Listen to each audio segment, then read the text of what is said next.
ఇక రేవంత్ సర్కార్ పాఠశాల విద్యను సర్వనాశనం చేస్తోంది. ఇప్పటికే జీరో ఎన్రోల్మెంట్ పేరిట వేలల్లో స్కూళ్లను మూసివేసిన ప్రభుత్వం ఇప్పుడు వందల్లో సర్కార్ బడులను మూసేయాలని నిర్ణయం తీసుకున్నది. ఇక పాఠశాలల మూసివేతతో దేశంలో తెలంగాణ అగ్రస్థానంలో నిలిచింది. ఇక రేవంత్ సర్కార్ స్కూళ్లను ఖతం పట్టించడంపై ఉపాధ్యాయ సంఘాలు మండిపడుతున్నాయి.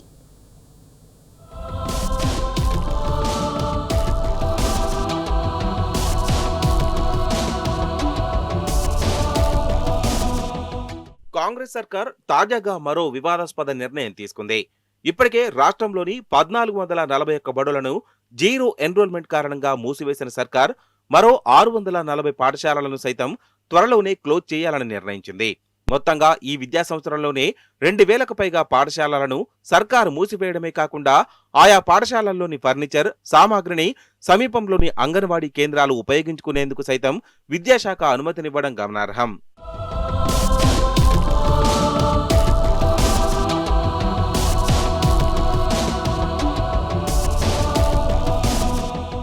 రాష్ట్రంలో 26,000కు పైగా సర్కారు స్కూళ్లున్నాయి. 2024-25 విద్యా సంవత్సరంలో రాష్ట్రంలో 2,081 జీరో ఎన్రోల్మెంట్ పాఠశాలలు ఉన్నట్టు తేలగా ప్రస్తుతానికి 1,441 స్కూళ్లను మూసివేయడంతో వాటి సంఖ్య 24,600కు పడిపోయింది. ఇప్పుడు మిగిలిన 640 స్కూళ్లను క్లోజ్ చేస్తే ఆ సంఖ్య 24,000 లోపే పరిమితం కానుంది. కాగా జీరో స్కూళ్లకు ఇప్పటికే టీచర్ల కేటాయింపు లేకపోవడం, పోస్టులను రద్దు చేయడం చూస్తుంటే కాంగ్రెస్ ప్రభుత్వం ప్రణాళిక ప్రకారమే అంపశయ్యపై చేర్చే ప్రయత్నం చేస్తున్నట్టు తెలుస్తోంది. చివరకు ఆయా పాఠశాలల్లోని సిబ్బందికి జీతాలను క్లెయిమ్ చేయడం లేదు. కాగా విద్యార్థులు లేని 640 బడుల్లో 625 మంది టీచర్లు ఉండగా వారిని డిప్యూటేషన్పై ఇతర స్కూళ్లకు పంపించారు. టీచర్లు లేకపోవడంతో విద్యార్థులు రావడం లేదు, కానీ జీతాలు మాత్రం పాత స్కూళ్ల నుంచే క్లెయిమ్ చేస్తున్నారు. మరికొద్ది రోజుల్లో వీటిని క్లోజ్ చేయడం లాంఛనమే.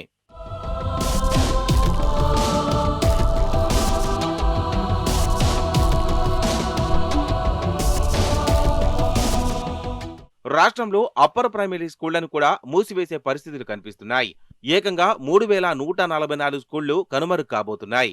వీటిని సమీపంలోని బడుల్లో విలీనం చేసే అంశంపై ఏడాది కిందట నిర్వహించిన విద్యా సంస్కరణల కేబినెట్ సమావేశంలో చర్చించి విలీనంపై నివేదికను సమర్పించాలని ప్రభుత్వం ఆదేశించింది. ఇటు 2,000 జీరో ఎన్రోల్మెంట్ బడులు, అటు అప్పర్ ప్రైమరీ స్కూళ్లు మొత్తంగా కలిపి 5,000కు పైగా పాఠశాలలు కాలగర్భంలో కలిసిపోనున్నాయి. ఇటీవలే తెలంగాణ రైజింగ్ డాక్యుమెంట్ 2047లోనూ ఒకే ప్రాంగణంలోని స్కూళ్లను ఒకే గొడుగు కిందకి తెస్తామని సర్కారు ప్రకటించింది. అంటే ఒకే ప్రాంగణంలో ఉన్న ప్రాథమిక ఉన్నత పాఠశాలలను విలీనం చేస్తామని డైరెక్ట్ గానే చెప్పారు. దీంతో మరికొన్ని స్కూళ్లు కనుమరుగు కానున్నాయి.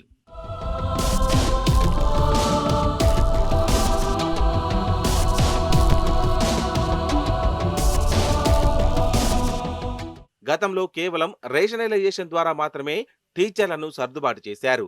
కానీ కాంగ్రెస్ సర్కారు వచ్చాకే ఒకేసారి 1,441 స్కూళ్లను మూసివేయడంతో పాటు జీరో ఎన్రోల్మెంట్ స్కూళ్ల సంఖ్య పెరిగిందని ఆందోళన వెళ్లిబుచ్చుతున్నారు. కాగా 2023 జనవరిలో జీరో స్కూళ్ల సంఖ్య 1,307 ఉండగా 2024 నాటికి 1,745కు చేరింది. తర్వాత 1960కి పెరిగి 2024-25 విద్యా సంవత్సరానికి ఆ సంఖ్య 2,081కి చేరింది. అంటే రెండేళ్లలో జీరో ఎన్రోల్మెంట్ స్కూళ్లు 700కు పైగా పెరిగాయి.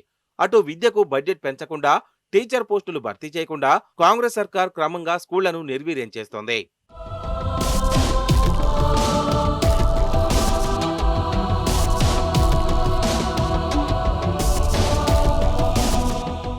దేశంలో జీరో ఎన్రోల్మెంట్ స్కూళ్లు అత్యధికంగా ఉన్న రాష్ట్రాల్లో తెలంగాణ టాప్లో ఉండగా తర్వాత పశ్చిమ బెంగాల్ ఉన్నట్లు ఇటీవలే పార్లమెంటులో కేంద్ర సర్కారు ప్రకటించింది.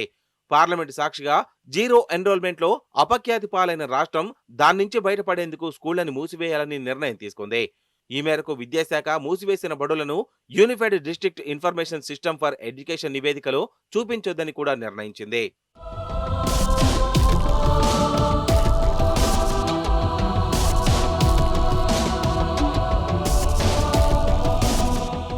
మొత్తంగా సీఎం రేవంత్ రెడ్డి నాయకత్వంలో సర్కార్ స్కూళ్లను ఖతం పట్టించడంపై ఉపాధ్యాయ సంఘాలు మండిపడుతున్నాయి. జీరో ఎన్రోల్మెంట్ స్కూళ్లపై కొన్ని ఎన్జీఓలు కోర్టును ఆశ్రయించగా సుప్రీంకోర్టు విచారణ జరపగా సర్కారు బడులు మూసివేయబోమని రాష్ట్ర ప్రభుత్వం సుప్రీంకోర్టులో అఫిడవిట్ దాఖలు చేసింది. ఈ నేపథ్యంలో బీఆర్ఎస్ పాలనలో స్కూళ్ల మూసివేత జరగనేలేదని, ఇప్పుడు విరుద్ధంగా జరుగుతోందని పలువురు మండిపడుతున్నారు.